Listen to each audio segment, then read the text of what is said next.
Good morning, good afternoon, everyone. I hope that you're doing well, both in person and people that are joining us online. Thank you so much for joining us. We know that there is still a few people that are connecting, but yes, thank you so much for coming to this launch of the guidance note today. My name is Anna Bovidegrand. I'm a policy analyst at UNDP working specifically on climate security, also the lead for youth in our climate security portfolio. So welcome again to the launch of the guidance note on called Beyond Vulnerability, a guidance note on youth, climate, peace, and security. It's launched at a really important time, I think, and it's one of the first in-depth pieces on the intersection between youth, climate, peace, and security, with the perspectives of civil society, youth organizations, NGOs, and others. And I think that this is really important to shape this discourse on climate, peace, and security to ensure that young people are more included in this, because the climate, peace, and security discussions are also still relatively new. So the importance of including young people can't really be overlooked.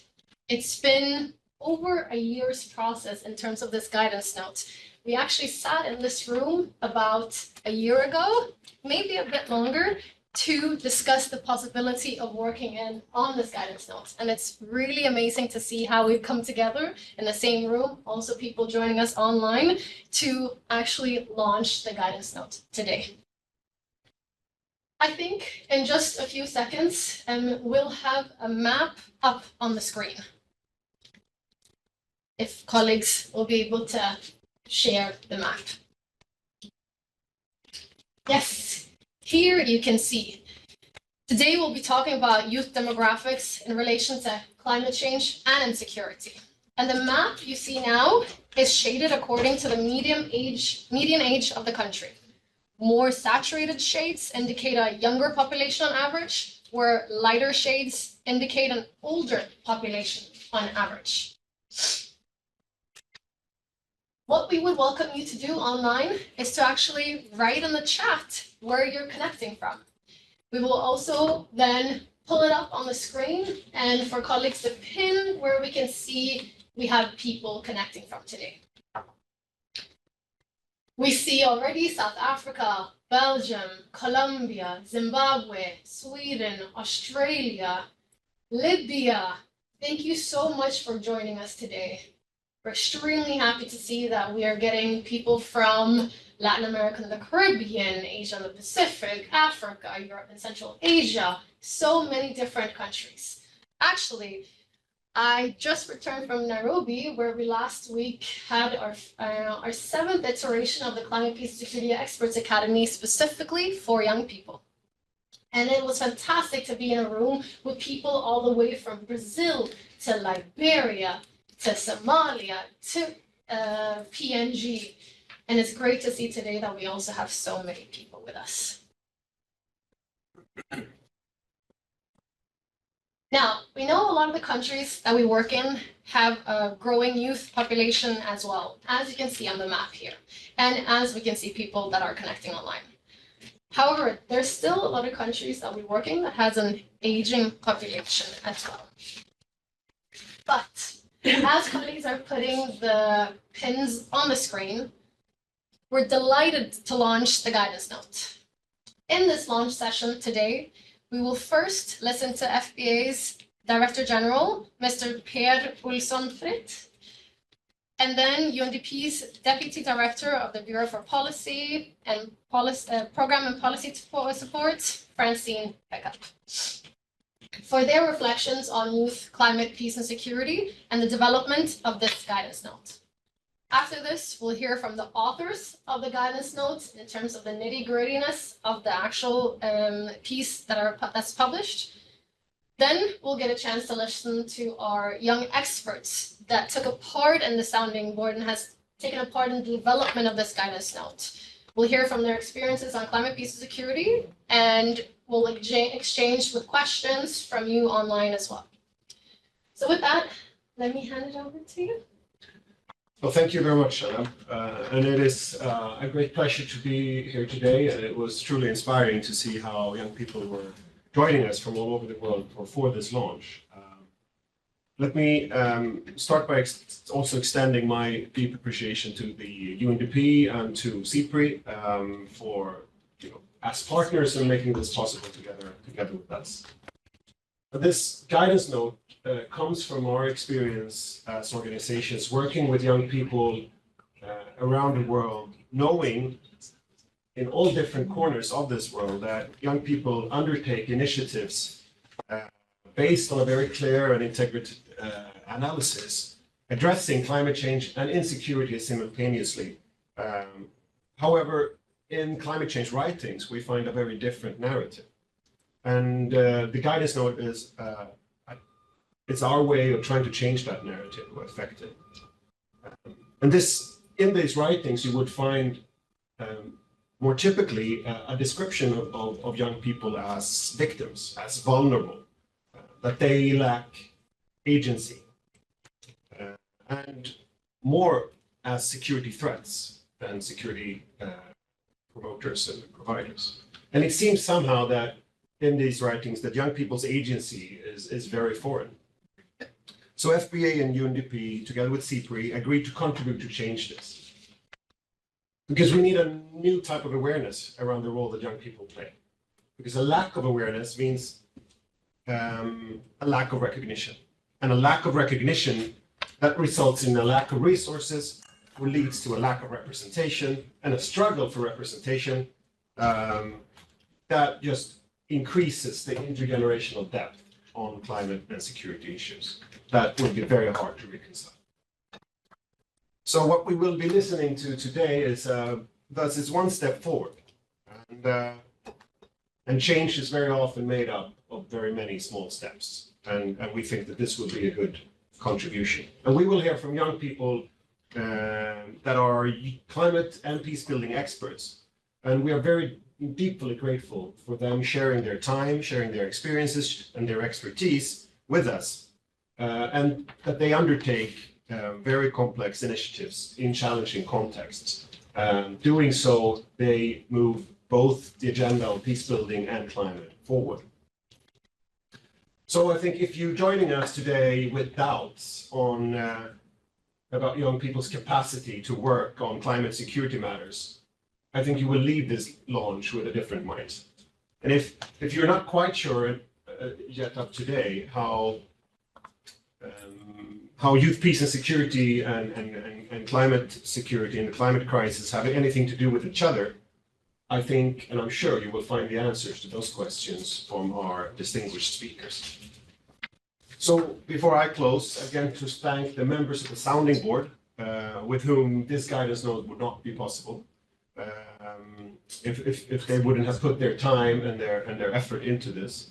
And particularly a big thank you from our side to the young people who have generously shared expertise and experiences with us from a diversity of contexts affected by climate insecurity. I hope that this guidance note will be one part of the change that you already are. Thank you very much. Thank you so much, Mr. Fett. It's extremely interesting how you highlight that climate peace security research has not really talked positively about young people. And thank you so much for emphasizing that we really want to leave here with a changed mindset of including young people in climate peace and security. Thank you again. Thank you. Now it's my pleasure to introduce Ms. Francine Prekap, Deputy Director of BPPS with UNDP. Thank you very much, and hello everybody. It's really a pleasure to be here. We're trying to change the screen so that we're not looking at ourselves when we're talking because it's really off-putting. And it would be great to see you all on the screen. I don't know if we can arrange that, but it's, as you said, it's wonderful to see you all joining from all over the world. Very late at night, I saw someone was joining from Asia, from India. So welcome to you all, and thank you for being with us today. And it's really an honor for me to be here to launch this guidance note on youth climate, peace and security on behalf of UNDP, and to do it with you, Per, and to do it with the Folke Bernadotte Academy and the Stockholm International Peace Research Institute, as well as all the other peacemakers and climate activists and youth activists civil society organizations that were involved in drafting this guidance note.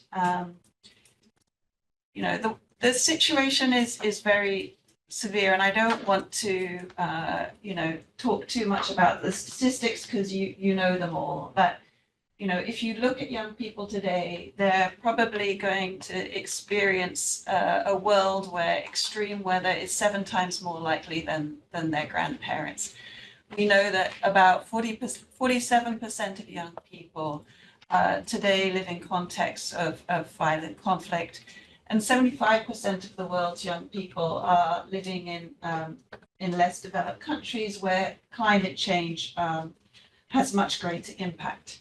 That's on the negative side. On the positive side, you know, we've just come out of the UNGA and the Summit of the Future, and you and I were talking, Per, but I really noticed a big change. You, since you were a youth activist many years ago, but me at the UNGA this year and the Summit of the Future, I really felt that young people were very visible and very present.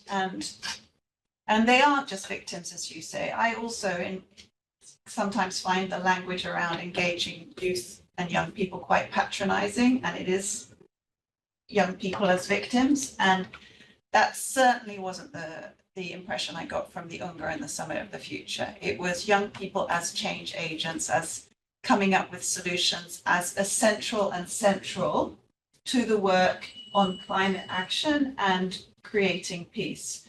So that shift is happening, and it's very positive, and we actually need it. We really, really need it. So I think that's very positive. And if you look at this guidance note is coming up with very practical examples of how young people are basically helping us to expand the space. We call it a nexus, but nexus is a bit of a confusing word sometimes, but basically it's helping us expand the space for young people to act in that intersection between climate, peace, and security, and that's critical. And a couple of the examples that I wanted to mention may sound not very important, but actually they're really, really meaningful. So one example that we mention in the note is from Somalia, and it's about how young people are coming together across different clans that traditionally have been in conflict with each other to plant trees. Plant trees, okay, but it's actually a really, really meaningful activity when you're coming from different communities. So these things sound small, but they can be very big in their implications. The other example is from Pakistan, and it's this green squad of young people who are supporting farmers in doing drought resilient, climate resilient agriculture in drought, but also flood prone areas.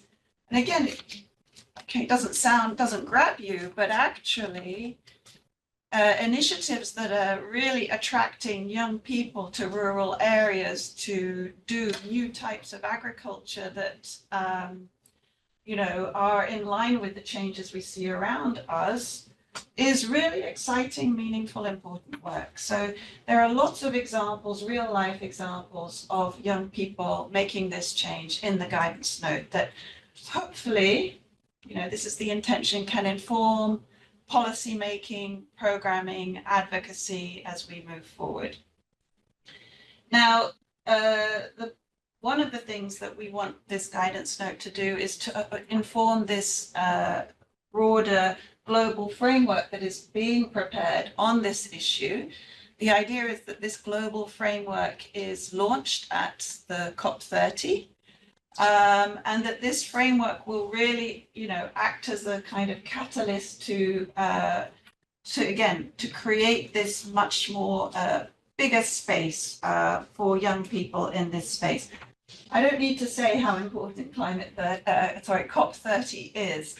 COP30 is where member states are basically coming up with their third generation of nationally determined contributions. It's taking place next summer in Spain. As UNDP, we are, through our climate promise, actively supporting 120 plus developing countries to increase the ambition of those NDCs, so make the ambition higher, but then also attract the financing and then work on the implementation so they actually become a reality. And so as part of those efforts, I can't kind of underscore enough the importance of integrating youth into that action. So there's a lot of important work ahead in the next year. It's a big year, but this guidance note will hopefully move us in the right direction. Thank you. Thank you so much, Francine. It's a pleasure to hear also that you're emphasizing young people are experts already. Young people are visible, they are present, but then also the importance of climate action and how that could really contribute to social cohesion, peace building, conflict prevention, etc. in Somalia and Pakistan, as you mentioned. Thank you so much to the both of you. And without further ado, let me hand it over to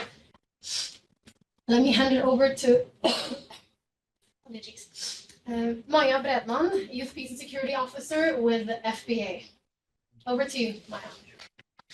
Thank you so much, Anab, and good afternoon from our studio here in Stockholm. My name is Maya Bredman, and I'm a Youth Peace and Security Officer here at the Folke Bernadotte Academy. And in my role as overall process lead, I've had the pleasure of overseeing the development of this guidance note from the very moment when the idea was born and up until this global launch here today. And I believe I speak on behalf of the entire coordination team when I say that we're absolutely thrilled to finally be able to share this finished product with all of you. On that note, I'd like to take this opportunity to express my heartfelt thanks to all the sounding board members whose expertise, experience, and knowledge have been instrumental in shaping this publication. Without them, we simply wouldn't have had a guidance note today. And on behalf of FBA, I'd also like to convey our sincere gratitude to our partners, UNDP and SIPRI, for their support and collaboration throughout this process. A special thanks also to Mridul Upadhyay, our project consultant, for his invaluable contributions and expertise. And last but not least, I'm pleased to introduce my dear colleague, Maria Kiro, YPS specialist here at FBA, and the lead author of this guidance note. It would be an understatement to say that Maria has played a key role in writing this publication and bringing all the elements together. And she will now walk us through some of the key findings and recommendations of the guidance note. So Maria, the floor is yours. Thank you, Maya. It's a pleasure to be here today and finally get to share the outcomes of this study with you all who are connected here today from all over the world, as we heard. I know it's nighttime for some who are connected, it's early morning for others. Thank you for joining us for this launch.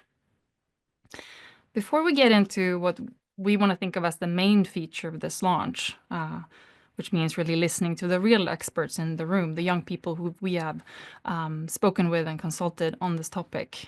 We want to take you through the nuts and bolts, basically, of this study, looking at the intersections between climate, peace, and security and the youth, peace, and security agendas. The links between climate change, insecurity, and the youth demographic are self-evident in reality. The green map that you see on your screen now shows this very overlap. This map is based on merging the three smaller maps to the right, representing climate change exposure, state fragility, and median age. It quickly becomes evident that the countries that are most affected by climate change and fragility have comparatively large youth populations. This in turn means that a greater proportion of young people are affected by these interlinked challenges as compared to older generations. As such, climate-related security risks disproportionately affect young people. However, although we look at this and we see the links in reality, the emerging field of climate, peace, and security hasn't engaged much with the youth perspective. And very similarly, matters concerning the climate crisis has not received much attention in the youth peace and security agenda. So the rationale for looking into these connections and how they play out in reality was clear. So let me take you through a little bit how we went about it. Central to FBA's work on youth peace and security is the use and application of a youth lens on peace and security issues. For this study, it meant gathering available research and data on the topic, and in some cases also collecting raw statistical data of our own. And this is because there's a real scarcity on data and statistics on the youth demographic of 18 to 29 as defined in the Youth Peace and Security Agenda. Importantly, as you see on the other side, we spoke to and we listened to young people, diverse young experts and practitioners who are engaged at the intersection of peace and security and climate action. We spoke to 36 youth and non-youth practitioners and experts who are organized into a sounding board. We had 2 focus group discussions, and we validated the findings with the sounding board and other relevant stakeholders. I want to note right away that this guidance note is based on emerging practices, emerging findings. And we as authors, as developers of this guidance note, fully recognize that this topic requires much more attention, much more study, and input from other actors. So we encourage all the ongoing efforts to delve deeper into this intersection. But what did we find anyway? Vulnerability. Through speaking to young people and adding a youth lens to pathways of climate insecurity, it became clear that young people are affected by climate-related security risks in particular ways compared to other segments of the population. In general, we can say that young people are more vulnerable from climate-related security risks compared to older generations. Whether this relates to losing livelihoods or never even having the chance of attaining sustainable livelihoods, or being forced to migrate, or living with the risk of armed groups or other types of elites exploiting your own or your other young peers' vulnerabilities for their own gain, young people are adversely affected by climate insecurity. We go into this in quite depth in the guidance note and with the incredible support of our SIPRI researchers. And we invite you to read the guidance note to get the full picture of these climate insecurity pathways. But beyond vulnerability, in view of these challenges, a major find of the study, probably the major find of the study, has been the multiple ways that young people are driving change in their communities and at the global arena to address climate-related security risks. Young people use climate change mitigation, climate adaptation, but also peace and security as entry points to devise integrated responses that often produce co-benefits for climate action as well as peace building. In a moment, we're going to hear directly from some of the young experts who have contributed to shaping the guidance note based on their own work and knowledge. Another finding from the study was the perception of climate-related security risks among young people, and this is really key. In general, young practitioners that we spoke to have a broad and fundamental sense perception of what climate-related insecurity means for them. But for an outsider, or for perhaps the climate security field, these entry points and mechanisms that young people use may not always immediately be recognizable as related to climate security. But absolutely central here is that these entry points and mechanisms that young people work with are selected on careful analysis and a deep understanding of the context that they work in. Which brings us to intentionality. The key to understanding young people's efforts to address these climate-related security risks really lies in the intentionality they place in addressing these interlinked challenges. By purposefully addressing root causes or building resilience, promoting social cohesion, supporting marginalized groups, and advancing peace-building skills, young people contribute to these co-benefits, purposefully and with intentionality. So taken together, this really provides a clear rationale for other actors to act to remove hindrances, first and foremost, and to reinforce and support young people's efforts in this field. For this purpose, there's a dedicated chapter in the guidance note that offers this type of exploratory guidance for practitioners. Whether you work with climate security specifically, climate action, in youth empowerment, or peace building, peace and security matters, you will find exploratory guidance there.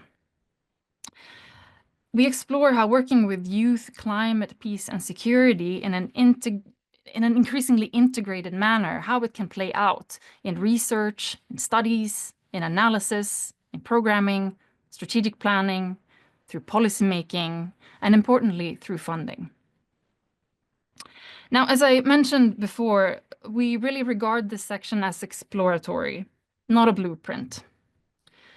Also, it's meant to be sort of a smorgasbord, to use a Swedish word, where you can pick and choose what is relevant to you in your line of work. Basically, take what works and leave the rest. With that, I'll say thank you for listening, and I invite Maya back up here. Thank you. Thank you so much, Maria, for sharing this overview of the guidance note, both process and content. We will now have the opportunity to learn more about real-world examples of young people addressing climate-related security risks in an integrated manner.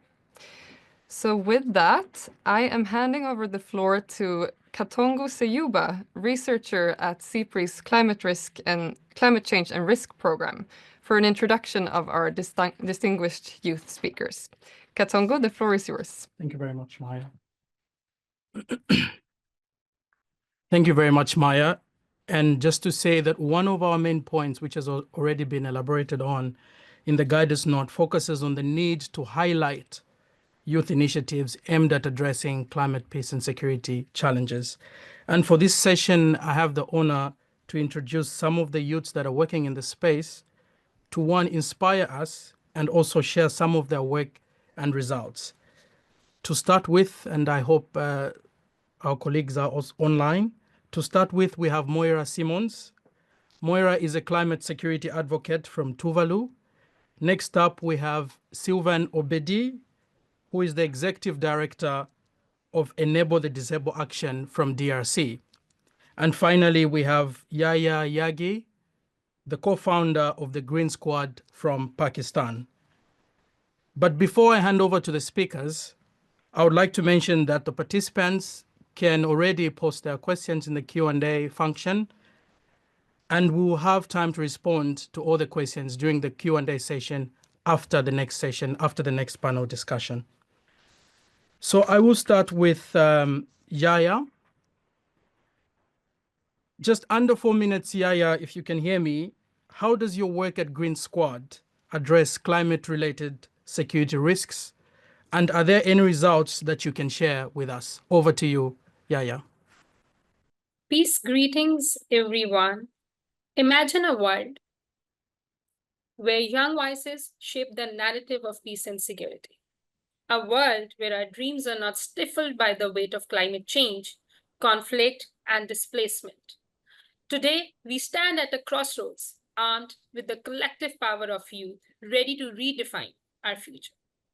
As we gather today for this important event, I am reminded of a moment from last year when my team, Green Squad, planted the seeds of hope in the heart of a community devastated by environmental degradation. We chose to focus on indigenous species creating urban forests that not only restore biodiversity, but also symbolize resilience. Amid the laughter of children planting saplings alongside us, I witnessed a transformation. Faces lighting up with hope as they realized that each tree represented a future filled with possibility. But our work extends beyond restoration. I'm deeply engaged in raising awareness about the intersectionality of climate change and cultural heritage, using theater and art to highlight how climate impacts our identities and traditions. Through these performances, we open dialogue, urging communities to reflect on what is lost as our environment deteriorates. In Pakistan, climate change is more than just an environmental crisis. It is a catalyst for conflict. Floods displace families, heat waves cause climate anxiety, resulting in conflicts. Food shortages spark tensions, causing migration and displacement. And women, especially from minority communities, bear the brunt of these upheavals. We, as young leaders, are determined to take action, but too often we find our voices sidelined.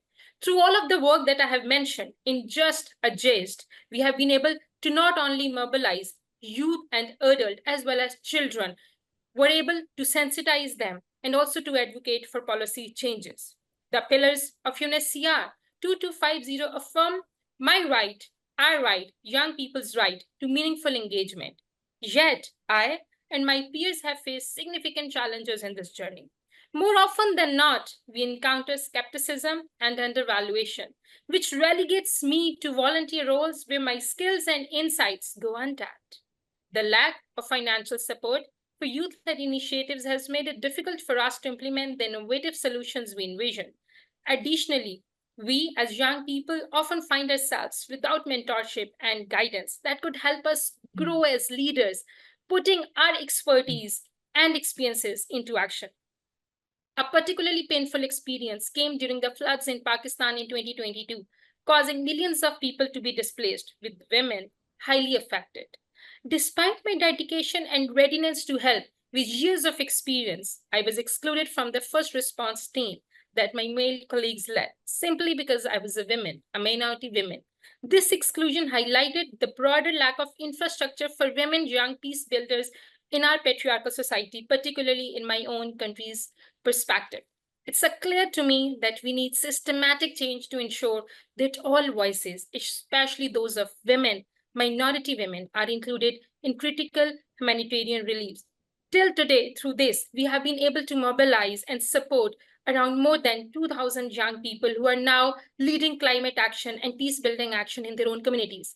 If I, with my team, can do this, imagine what wonders can thousands of young people can do if given lead. We must confront these barriers together to ensure that young people are recognized as additional partners.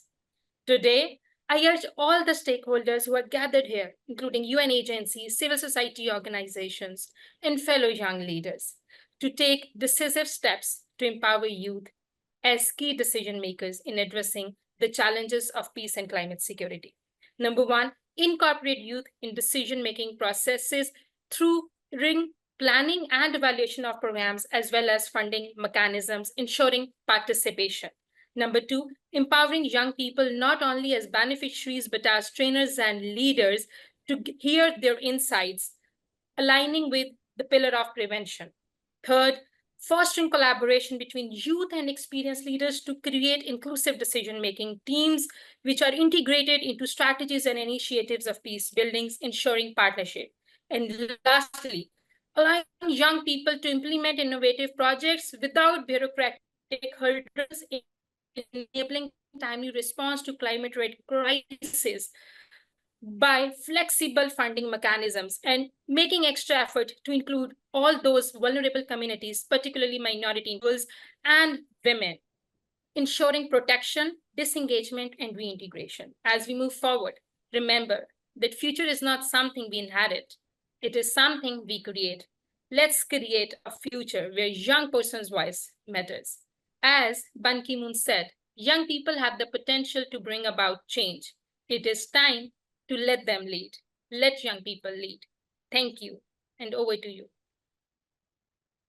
Thank you very much, Yaya, and thank you for that useful input and also just that inspiration of the work that you're doing amidst the challenges that you are facing. So thank you very much. And if participants have questions specific to Yaya, please post them in the Q&A function and we'll get back to that. Now, I want to hand over to Sylvain Obedi, the Executive Director of Enable the Disabled Action from DRC. And over to you if you can hear me, Sylvain Obedi.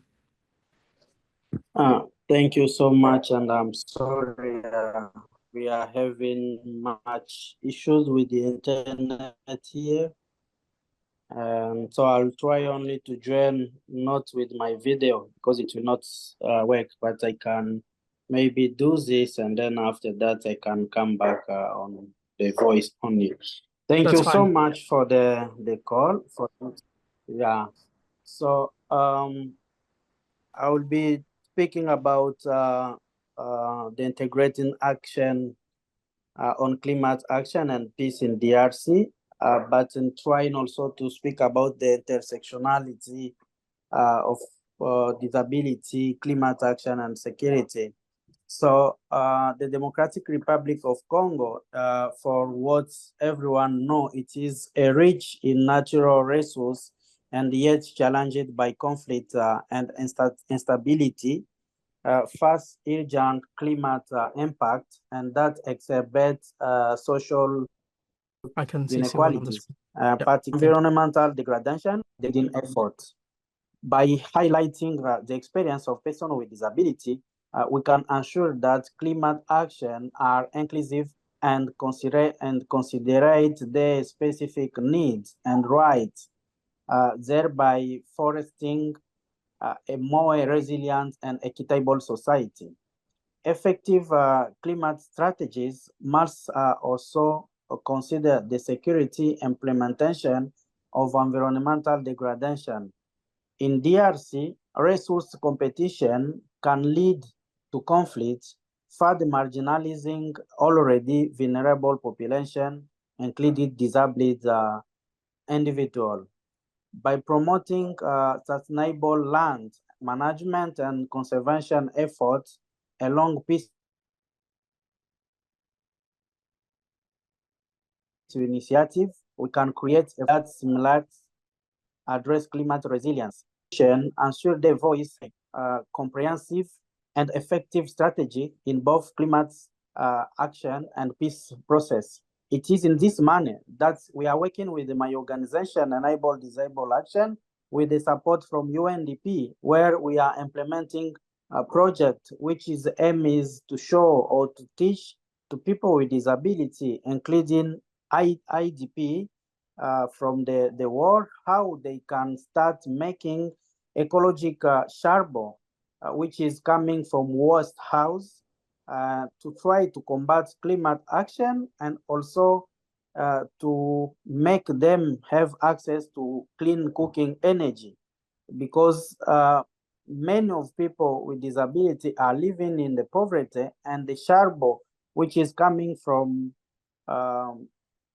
charbon, it's very expensive. And now also, even if it's expensive, it's coming mostly from the National Park of Virunga. So for our vision, for being part of the solution, we are teaching them on how they can also contribute to the protection of environmental and also have access to resilience, clean cooking, which can help. And also, another thing that we are advocating for inclusive policy, which prioritize the participation of persons with disability, like this conversation where I'm participating in climate and peace initiative. This involves foresting partnership between government entities and non-profit organizations and local communities to develop action plans that are not only environmental sustainable, but are also socially inclusive. And I think by recognizing the intersectionality of disability, climate action, and security, we can create a holistic approach that can promote peace, prevent conflict, and empower the most marginalized, like a person with disability, with him DRC, and paying for the way for a more sustainable future for all. Thank you so much. Thank you very much, Sylvain. And unfortunately, we couldn't have Moira Simons join us. So then I'll just throw just one question to both Yaya and Sylvain. If you could just maybe explicitly tell us how then your work, has addressed in a way climate-related security risks in your context. Please, maybe we can start with Yaya. Sure. I would quickly like to share my screen if you allow, and maybe this is how I can explicitly mention the kind of work that we have been doing in our community. As I mentioned in my presentation, that we have been involved in engaging communities in developing urban forestation. And the purpose of this urban forestation is a focus on indigenous species and not exotic plants. These indigenous species not only improve biodiversity, but they also help in mitigating heat waves that eventually become cause of climate anxiety or eco-anxiety and cause conflict among the communities. Here you could see our efforts that were probably particularly done during floods when a lot of communities were affected. We not only provided humanitarian aids, but because of the displacement, forced migration, and climate migration, there was a limitation of resources as well as opportunities, and due to which host and refugee communities or climate migrants, there was a disruption between them. And this is how we held these dialogues between the communities that were host communities as well as climate migrants, just to improve the situation among them, to build social cohesion so that both of these communities can share the resources and contribute in making the situations better. Also, in the third picture, you could see there was a consultation that we did with young people, particularly because in my context, UNSCR 2250, youth peace and security, and even women peace and security is very much misunderstood, or maybe not a lot of awareness is there. It's even when you do advocacy, you realize not a lot of parliamentarians, young people, and even civil society is aware of what exactly this resolution say. They are aware of the implications, and this is how we did consultation to not only involve more young people, but also to raise awareness and ask them how we can do better advocacy of youth peace and climate security. Here, we use a very important tool, that is we go to universities and institutes, and not only in environmental department, but in other departments as well. We perform theaters on how, due to climate crisis, our cultural heritage is being lost, and due to which our identities that were probably overlapping, and we could use composite heritage. Okay, I think you're back now. We lost you for a second, Yaya. Maybe you could just under like 30 seconds. Yes. So here we use theater as a tool to share how composite heritage can be used as a tool to bring communities together through our identities, and we mobilize young people. These are also few of the images through which we not only do advocacy, awareness, but also advocates for youth-adult partnership. Over to you. Thank you. Thank you very much, Yaya. And seeing that we're running a bit of time, so maybe I'll just give Sylvain the last words. Maybe you can also speak to how you're specifically addressing climate-related security risks. If there isn't something specific, you could also speak to, what you would need to address climate-related security risks in your context. Over to you, Sylvain, if you can hear me. Thank you so much. So I will try to be direct as internet is having more difficult. So what we are doing with our work on climate security, apart from the project which we are leading, trying to respond to the security issues, we are having also capacity building trainings with young people on trying to give to them skills about how they can contribute to the climate sustainable and also to peace and cohabitation, because more problems are coming from the resource, the management of resource, which is creating conflicts. Even more of group army who are in my country, they have also objective of looking for mineral and also natural resource, which creates problem. And we are trying to continue to sensibilize young people because it's them who are taking and go in the forest and be part of this group army. So for that, we are teaching to them how they can be resilient from the climate change, how they can take advantage from the ecological briquettes which we are making with them, because we are putting them into ecological cooperative.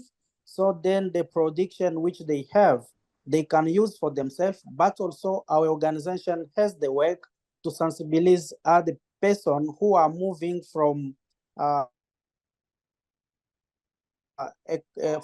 charbon to ecological briquettes. So to assure that the energy transition is going, so that we try to create the market for them to help. So by this, we are trying to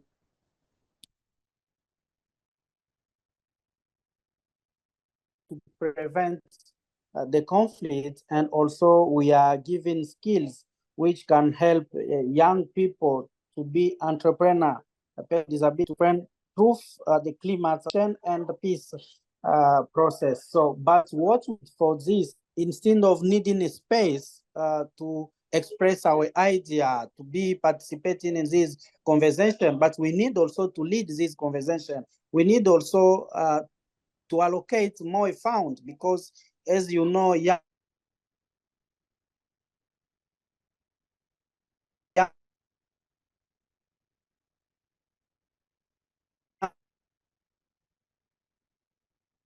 I think we lost you there, Sylvain.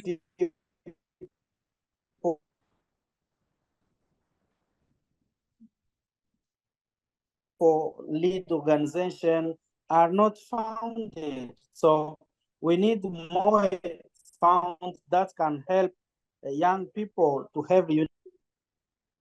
Apologies, Sylvain, the connection is not good from where we are here, and we understand. And maybe we can come back to you during the Q&A session. So thank you so much, Yaya, and thank you so much, Sylvain, for the insights from capacity building to advocacy, to actual work on trying to build skills for young people to reduce climate-related security risks. So thank you so much for your initiatives and for sharing with us. And I will hand over the floor to my colleague, Maria, who's going to take us through the next session. Over to you, Maria. Thank you. Thank you so much, Katongo. We're going to move right into the next segment and speak to a few more young experts on this topic. And here we want to focus a little bit more about the roles of young people in driving change for climate peace and security, and perhaps the changes they would like to see, how other actors can support them in a more robust ways or remove hindrances to their efforts in leading the change on these matters. So we have distinguished young experts here today. We have Nasreen El Saim, who's the founder of the Youth and Environment Society, and she's the former chair of the UN Secretary General's Youth Advisory Group on Climate Change. Welcome, Nasreen. We have Ferguson Valmond. He's a climate and indigenous youth advocate from Dominica. He's part of UNESCO's YPS group and the Caribbean Youth Environment Network. Welcome, Ferguson. We have also with us Robin Fontaine. He's a researcher on climate and environmental peace building, and he's currently based in Mauritania with Action Against Hunger. Welcome, Robin. So let me start with you, Robin. You've done a lot of research on this topic. In fact, we've had several exchanges throughout this process on your youth-led research and what we're doing, and we've tried to learn from one another. So based on your research, how should we understand climate security and work related to addressing climate-related security risks from a youth perspective? What have you learned in your research? Hi, and thank you very much, Maria. I think it's been a great event today, and I think that's actually one of the main points that that I learned from my research is something that you talked about a bit earlier when you were talking about presenting the guidance notes. So I'd like to set just a tiny bit of context. Last year, with a group of colleagues, we started to do a research on mapping youth-led environmental peace-building actions. And to do so, we gathered some data from CSOs around the world, asking questions about their youth-led work, about their climate work.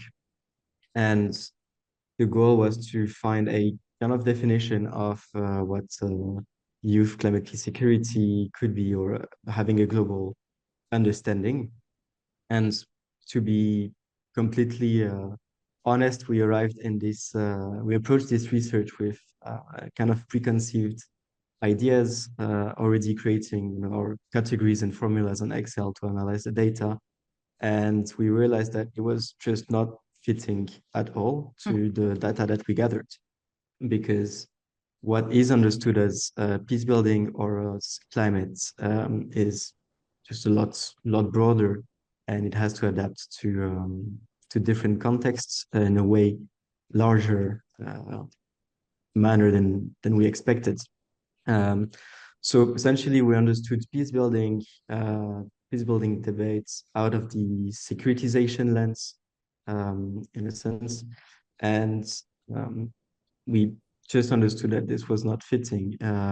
Youth cannot be also, determined as a kind of indiscriminate blob, if we can say, and climate peace reality is just completely different from one context to another. If we take two very similar and actual data that we gathered, two very similar cases at first glance, we had a group of migrants from Mali who were located in the south of Mauritania, working on fighting deforestation through actually something that Sylvain talked about earlier, which is a creation of ecological coal. And we had a group of environmental activists from Colombia working on indigenous rights and also working on deforestation. And at the first glance, both are groups of young people working on deforestation. They have way different needs, way different understanding, actually even the understanding of peace building or the understanding of climate and environments is so broad and so vast that we really need to have a holistic approach when we're talking about youth peace security related to climate, and adapt it really to the context. One of I think of a very speaking examples that I can bring is actually on the creation of income generating activities. So we had that idea of having projects related to income generating activities related to environmental protection. And when we were actually pitching those ideas to the community, which was here also in Mauritania, actually we ran into a problem that we did not anticipate, is that the person doing the translation did not know how to translate climate. So it was actually not a concept that we could properly explain. And our ideas was to have those finding like supporting livelihoods and environments, but environment was definitely a second step here, and which would definitely not be the case for the environmental activists in Colombia, right? So definitely we need to adapt our approach to different situations where having an activity or having a project, you could even explain that it has the potential to have a positive environmental impact, rather than coming with an idea of having a positive environmental impact, because you might really reduce and take out of the equation a lot of people who want to have an impact and might also not have this climate education that we probably all have in this call today. Thank you so much, Robin. And I think it really speaks to the centrality of applying a youth lens, of applying a youth perspective on these issues. It's not enough to understand one topic if you haven't also understood it from young people's perspectives, and not just young people in general, but young people in a particular context with their own challenges. So thank you so much for that. And I hope we'll have a chance to exchange further on this topic. It's been so valuable to us throughout this process to exchange with you. Now over to Nisreen. With your extensive experience working on these issues and in the Sudan context, and also beyond, in your role of gathering young people working on these topics in a network, what would you say for yourself, but also for young people that you meet and speak to, are the main challenges engaging in climate action in conflict-affected areas? Thank you very much. Hi, everyone. And I'm sorry I'm calling you from a car. Actually, this is I call it pre-COP fever, where everything happens just the 2 months before COP. And I haven't spent a week in my house for the past 2 months, so I'm sorry to drag you to my very busy running around life. Well, basically, I've been, as you mentioned, in different positions as the chair of the UN Secretary General, but also as a climate activist for more than 12 years.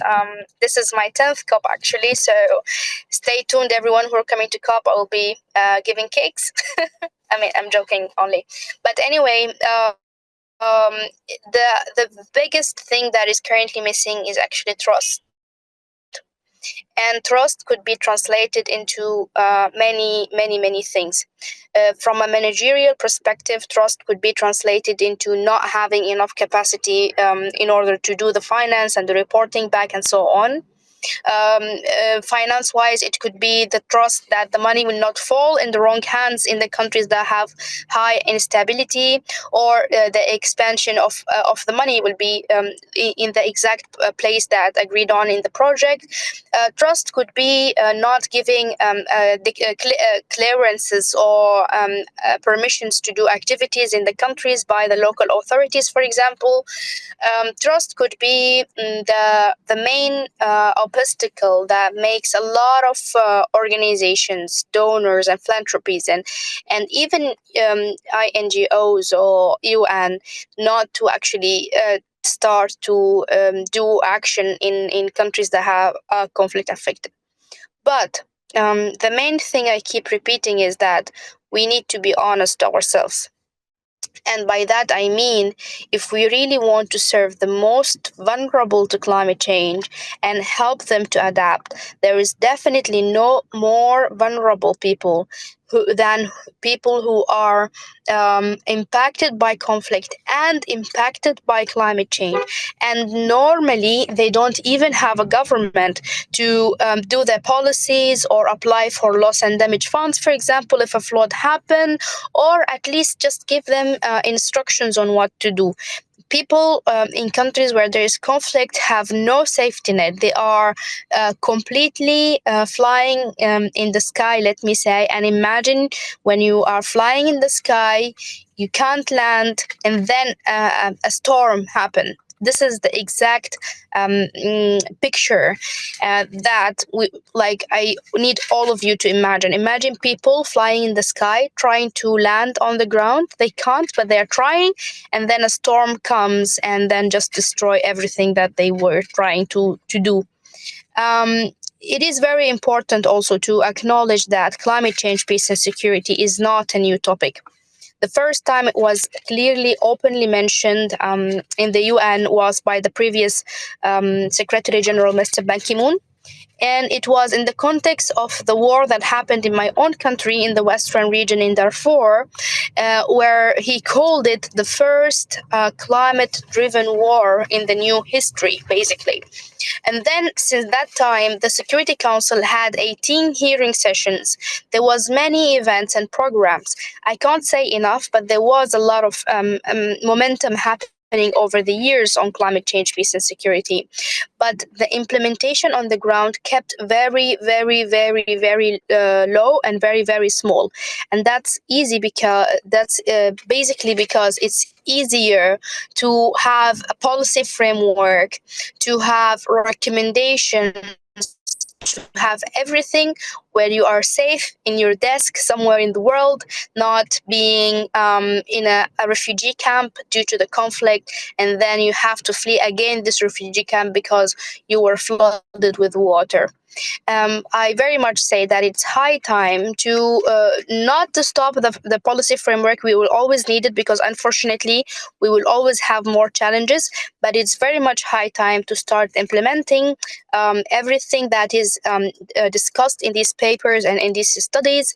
And also it's high time to invest more in young people and people who are in the ground already, rescuing their life, rescuing their education, rescuing their safety and their family's safety, to support their community and support their own population to survive. And I can give many, many examples around the world. Actually, in fact, this event itself is a great example for that, and huge kudos for the young people who spoke before me, because they were really talking about things from the ground. People are dying every day for malnutrition and from famine because they had a drought or they had a flood. The same people die every day because of bullets or because of bombing or because of shelling or whatever. And it is high time to have people, planet-centered approach to our work. And as we say, as a youth movement, we need to start walking the talk, basically. And in this case, I would say we need to start implementing the policy papers and the studies that are already existing. Comparing to a lot of the other topics that is related to climate change, I think climate change, peace and security have the less publications and the less number of literature and stuff like this. So continuing studies, continuing having literature and producing new knowledge about it is very important. Yet I am very afraid that by the time we finish having a full, huge library of publications and books and studies about climate change, peace and security, it will be actually too late for people who are on the ground dying from whatever, whether it's hunger, whether it's diseases, whether it's cholera because of the floods and because of the collapse of the medical system and so on. And this is basically why we started the network. And the network is basically a coalition of young people from 25 countries that are conflict affected. We want them to speak with one voice and say, we are here, we exist, and we can actually implement. You think we don't have the capacity, but we do. And even if you think we don't, then invest in us and build our capacities. There is no enough excuse, actually, to not do climate activism or climate action in countries that have conflict, because they are the most in need.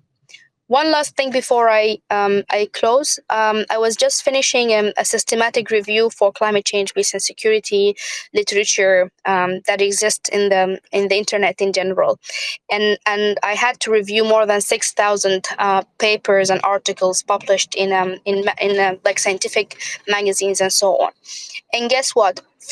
Out of the 6,000 something, only 200 made clear connection to the topic. And out of the 200, only 17 had co-authors from countries that are actually experiencing conflict and climate change impacts severely. So even the knowledge that we are talking about is not very much produced by the people who are really suffering and having the same impact sense. And that's why Robin is talking about changing the narrative. Well, I don't think the problem is the narrative. I think the problem is that who told you that this narrative is the narrative in general? Who makes the narratives in general? it is important to highlight that nothing about us without us. We really need to be in the heart, and I think this is why this event and this study is quite different than a lot of the studies out there, because it's by youth, it's from youth, and it's from youth that are actually in countries that are climate and conflict affected. Thank you, Nisreen. I think every single person who's connected here today has heard you loud and clear. I know that we certainly have. It's time to start working the talk, as you say. And I tend to agree with you. Perhaps this will be the final publication on this topic. Your input here was so valuable. We are running late on time. We always run late on time when we have these events. There is much to be said. I do want to turn to Ferdinand, bearing in mind that we don't have so much time, but having listened to Nisreen and also to Robin, as well as our young speakers before, what would you say, Ferdinand? Do you recognize yourself in these challenges? And what role do you see in Dominica that young people are playing in the field of climate, peace, and security? But please keep it short. Thank you so much, Maria. And of course, I really want to express my gratitude for being involved or considered to be involved. As an Indigenous youth, I believe that I've always advocated for the inclusion of Indigenous voices and, of course, young persons from small island developing states who are continuously affected by climate change, and also look at the intersection of peace and security that really is interconnected with climate change. So for me, I've been sitting and listening to each and every one of the panelists and really going through the concept note one time as we're listening right now. And I realized that it's about high time that our policymakers actually take into consideration the contributions and expertise that young people are continuing to provide, whether it's on climate change, peace and security. And I've continuously called on our policymakers to really meaningfully engage young persons. And for me, as an Indigenous youth and person of vulnerability, of course, I believe that we do have an important role to play. Coming from Dominica, who is in 2017 was impacted by a Category 5 hurricane and really announced to the UN General Assembly that they want to become the world's first climate resilient country. It speaks volume to the action of our government and, of course, young person in really advocating for climate justice for small island developing states and transition into green energy. Dominica will be on 100% geothermal energy by 2030. So, of course, all this speaks volume as to my country should be looked at a model in which governments can meaningfully engage young people in the conversations of climate change, peace, and security. We've seen a number of organizations being developed that focuses on these areas. We have an upcoming project that focuses on climate justice, human rights, and climate action for Indigenous peoples here in Dominica. And I believe that just looking at this project and taking on the consideration, the various factors, how we can bridge stakeholders, young people as stakeholders, and more as partners and implementing partners and organizing partners. It's really important that we fill the gap that often exists within the youth spaces when we talk about youth, climate, peace, and security as a whole. I believe that all countries should also place priority on these areas. One of the panelists really highlighted that these areas are not given enough priority. So for me, I believe that firstly, looking at the challenges that exist within society and looking at ways in which young people can be meaningfully integrated into these discussions is the first step to go from the policy, from our policy makers and those in authorities, of course. So I just want to thank every one of you who have really added to the conversation. Of course, we'll be taking it all in and really integrating it into the everyday work that I do right here in Dominica. Thank you so much. It is us who should be thanking you, so we'll do so. Thank you, Ferdinand. Thank you, Nisreen. Thank you, Robin, for your remarks, for your statements, for your very, very clear messages on this topic. We have a few minutes left, so we will open up the floor for a Q&A. from participants, and this applies also to the section that came before us. So if you had a question to our young speakers who spoke before, our current colleagues, you can also ask that.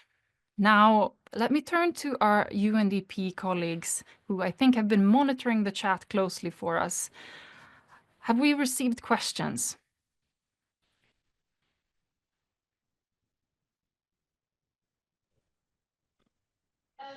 Maria, thank you so much. From this side, we're still waiting on a few questions, but we would, yes, encourage people to write in the chat, use the Q&A function to come in and ask your question to the excellent speakers that we have as well.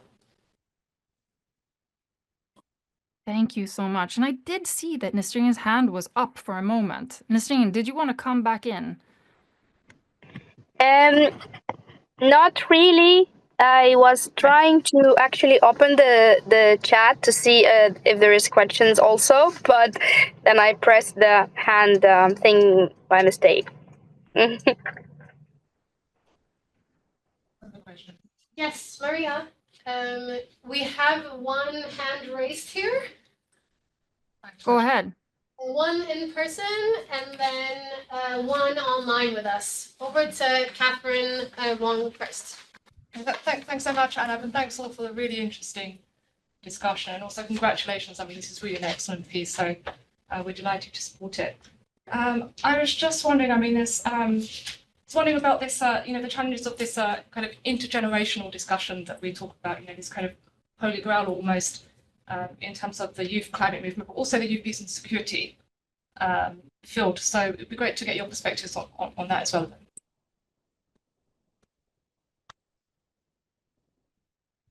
Yes, thank you so much, Catherine. I think we have one more hand raised online.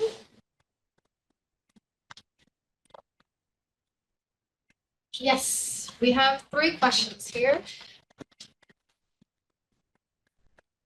First of all, we have from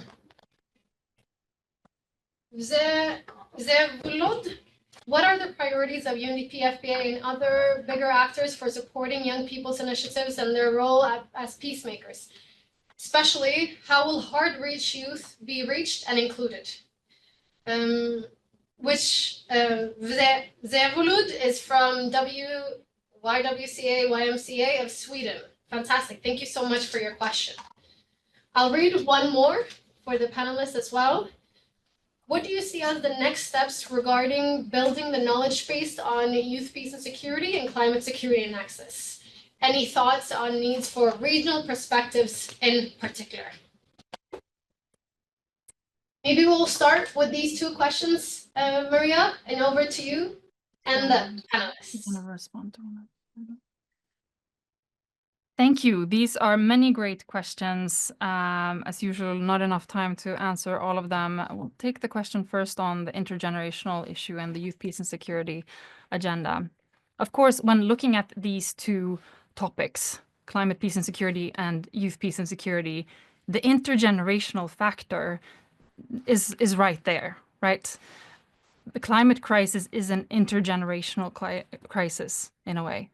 And we present in the guidance note some projections, not our own projections by the IPCC of future trajectories of the climate crisis and how this may play out depending on various projections for those who are children today, for those who are young today. And it's so clear that intergenerational climate justice should be at the center of all of these matters of addressing these issues. It's something that's come up very, very clear. And that's why we also included one section in the exploratory guidance on this topic, how to work with an intergenerational perspective on these matters. Because this is distinct from working with a youth perspective. They both have merit, but they are different perspectives to add on it. Interlinked, yes, but there's a need to look at it from both a youth perspective and an intergenerational perspective. FBA also has published together with partners publication on intergenerational dialogue. So this is also a resource to go through, but I will point you to the section of the guidance note that deals with the intergenerational perspective for that question. And then we have one we have one question for the panelists, and please feel free to just jump in and answer. What would you see as the next steps regarding to building the knowledge base on YPS and CS nexus? Any thoughts on the need of regional perspectives in particular? So anyone from the panelists, including the ones that we had before, please feel free to just jump in and answer. Perfect. I think I will jump here. Do you hear me well? Yeah, we can. Thank you. Go ahead, please, Nazir. Okay, perfect. I just want to have a small comment on the previous question about the intergenerational dialogue and the intergenerational. I would love to call it actually fatigue. I don't think there is an actual dialogue because there's two aspects to it. The very local aspects have different dimensions. One, we are now moving more into urbanization rather than rural communities, and a lot of population around the world are actually moving into cities, which makes the social and family ties are quite let me say, disrupt or apart comparing to the previous communities that we had, where young people are near to their grandparents, they are near to their great uncles and great aunts and so on. And I think one of these problems making the communication between generations really is really hard because of the huge gap of communication that we have right now. But another part of it is very much 100% climate related. And it is actually that we normally talk to elders for two things, for wisdom and knowledge. And unfortunately, all of the knowledge, or most of it, let me say, that is related to nature, especially in countries that are severely impacted by climate change, are no longer valid. Having said that, and I mean, explaining why I said are no longer valid. For example, in Sudan,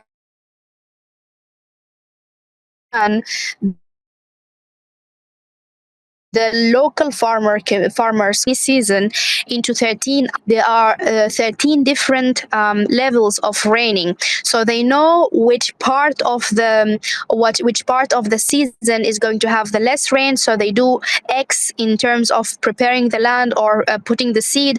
They know when it will be more rain. So they do 1, 2, 3 measures and open irrigation systems and so on, so they can actually dispatch the extra water. And I can tell a lot of local knowledge, local indigenous knowledge that no university taught them or no equipments and technology did.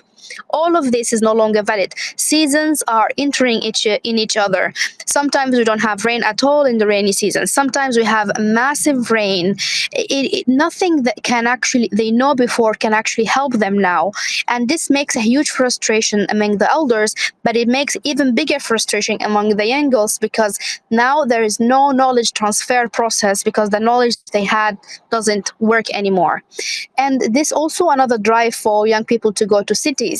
And it's a cycle. It's definitely a cycle. And climate change is the main factor in this cycle. This is one. Two, regarding the regional approach, it is already regional. The water food scarcities in the Chad Lake region and the sub-Saharan Africa is a common regional climate change, peace and security problem. The indigenous communities, the deforestation, the cracking and the different illegal, I say illegal and inhuman and also anti-eco actions that are happening in the Amazon and happening in Latin America are definitely common climate change, peace and security issue. The huge instability in the MENA region, in the Middle East specifically, that is even making water and food and hot weather. I think it's the hottest. It was the hottest continent or part of the continent in the previous summer, especially the Middle East region, is also a common regional regional problem. So there are already common regional problems. I think it's just high time to make resources flow and start implementing in the things that we already know. And even if we don't have a document that says 1, 2, 3, people, local communities feel it, local communities live it every day. And yes, we need an approach where we can match the things and the things that people are living every day with a terminology that we understand, us, the people who went to universities, actually. So it's not creating new narrative, it's just naming the narratives of or the events that people are already experiencing and witnessing in their everyday life. Thank you. So thank you very much. And in the interest of time, we'll try and respond to the questions in the Q&A. But maybe I see that Robin, Font, and Jaya had their hands raised. So maybe you could also just respond to, I'm trying to group the questions here. One that is on trust building and one that's talking about institutional barriers. So you could speak on, the issue of trust between the youths and institutions, and also what the existing institutional barriers that you face. And the last point is, what does this guidance not mean for youths that are working on the ground? If you could answer those questions in 1 minute, please. Thank you. All right, that might be a challenge. But I think to be fair, I think in my perspective, there was a point that a Q&A that I saw that I really wanted to answer to, because I think this guidance notes actually really launched a good path towards that, which is the next step in the agenda. And I think this is something I exchanged about with Maria, which was at some point we had that research group on women and youth that were understood as one vulnerable group. Luckily, we got out of this narrative, and now we see youth also as a group for opportunity. But I think we need to go actually beyond that. Maybe there was some wiseness in having also a gendered perspective on youth, because on the ground, one thing also that we see when we try to apply our project is that girls and boys are facing very different problems. Young men and young women face very different problems. And if we look at the data that we are gathering on youth peace security from the CSO with which we worked, it's mostly men who answered. And taking the most what came out the most, actually, creation of income generating activity was really what came out as the main point. If we look at the data that we gathered on youth peace security, we will want to implement green jobs. In some parts, especially vulnerable parts where we are working right now, women, and especially young women, have way difficult access to those activities or to the professional world. And if we implement the recommendations that we see, or the data, if we act on the data that we see, we will implement and actually reinforce vulnerabilities and reinforce the problem. So I think there is definitely some thoughts to have on bridging, that's a youth peace security, also with the women peace security agenda, looking at those intersections, and I think building more of those bridges. Thank you very much. And over to you, Ria, seeing that we're running out of time. So maybe any final thoughts, if you want to answer one question? We are running out of time, and we do see some questions here that we will also get to now in the final section of this launch. So with that, we'll hand over to our host here today, Maja Bredman. Thank you so much, Maria. We noted that there were a couple of questions that have not yet been responded on FBA's, UNDP's and SIPRI's continued commitments. We will get to that in the next final session on next steps. But I would just also like to take the opportunity to extend my warm thanks to our distinguished sounding board members for their insightful reflections and powerful remarks here today. We are, as I said, approaching the end of this session, and we will now have the opportunity to listen to Dr. Florian Krampe, Director of Studies for Peace and Development at SIPRI, for his closing remarks. So, Florian, let me hand over the floor to you. Yeah, thank you so much. And I think one thing is very clear, that we have to do that again. Such an engaging discussion and so much valuable contributions and still open questions that I think we need to get to. So I hope we can take this as a first step and move this forward. Also from my end, congratulations for everyone involved for pulling off that guidance note, a really important milestone. And so much rich insight also in this discussion. But I think one thing that I find really amazing is sort of, if you look at the chat in the meantime, both the networking that is going on, the insightful questions that are coming in, and the support that is shared from one to each other, I think that is really important and really the spirit we need, especially as gloomy as the world looks these days. I think this guidance note is something that is really important. And it's not only important from a research side because it offers new insights, new statistical insights that are highlighted and were cited before, but as it was mentioned, it challenges our thinking and it challenges the portrayal that we so often have of young people as a problem in this field, right? In the peace and security area. No, young people are neither powerless victims or outright security threats, right? And I think that is important to set the record straight. So it's really important, both in the note, but also in the discussions, to show and highlight the positive contributions that young women and men are doing and are having in contributing to preventing and addressing climate security risks, right? Young people are leading, both in the peace building and the climate side, and I think that is important. I've been doing that now for a while, so I think that allows me at least one reflection, that is how far we have come. And there have been a few milestones along the way. That has been the 2017 when the Security Council when the topic has re-emerged in the Security Council, a shift in the framing from climate security as a threat to security risks, and then in 22 to changing that brings peace and the opportunities much more into the realm and the perspectives, intentionally incorporating peace building perspectives. And I think today with the guidance note, we're having one of these other milestones where we're bringing a really new, important perspective to the forefront. And again, congratulations for everyone for doing that. A milestone is, of course, only one step, and I really look forward to and hope that we are going many more steps together in this regard. From us at SIPRI, we are doing research, so of course the research dimension is important, and digging deeper into those relationships and the positive opportunities for effective implementation also, but also understanding the risks that are there.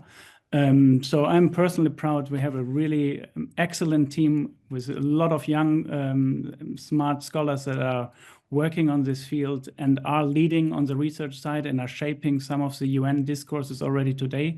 So I'm really proud of that, and we will continue to do that. But of course, we need to do more, and I look forward to continuing this partnership. And again, thanks everyone for contributing, and back to, well, Stockholm still. Thank you, Florian, for that summary and your final reflections. I will right away hand over the floor back to colleagues in New York for some final words. So over to you again, Anab. Thank you so much, Maya. First of all, I would like to express our thanks for the openers, the excellent sounding board members, the panelists, the speakers, the team today that has been working on this for about a year and a half. We can see that over 100 people joined us, and as Florian just said, this is an excellent network of people working specifically on youth, climate, peace, and security, engaged in this topic.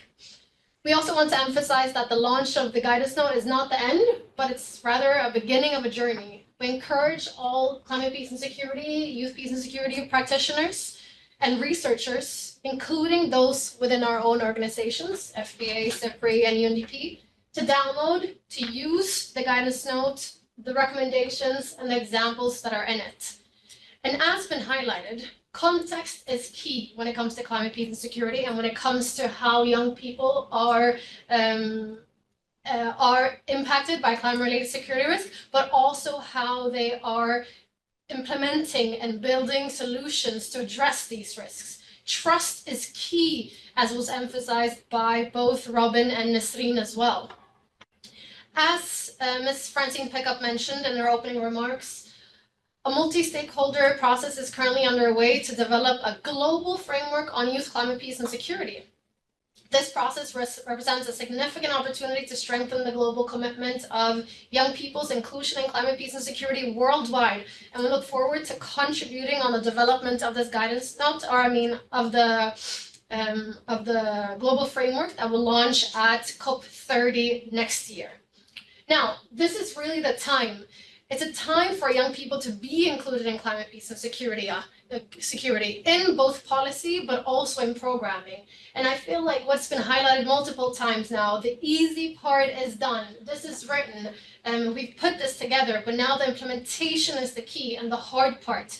We need to continue building on the practices that was emphasized today by the young speakers, and build on the examples in the guidance notes, also other pieces that has been launched. We've heard from Pakistan, we've heard from Sudan, we have examples within our organization also from climate, peace, and security initiatives in the Pacific or in Nigeria. We really want to build on what these best practices or emerging practices, as we say, on youth, peace, and security is. Now, we will be moving towards COP29 now, which is quite exciting, and we look forward to engaging more there. But let me end on the fact that we will be sharing the guidance notes widely, both in the chat now again, but also to all the participants that were with us online. So again, thank you so much. And with that, we are closing.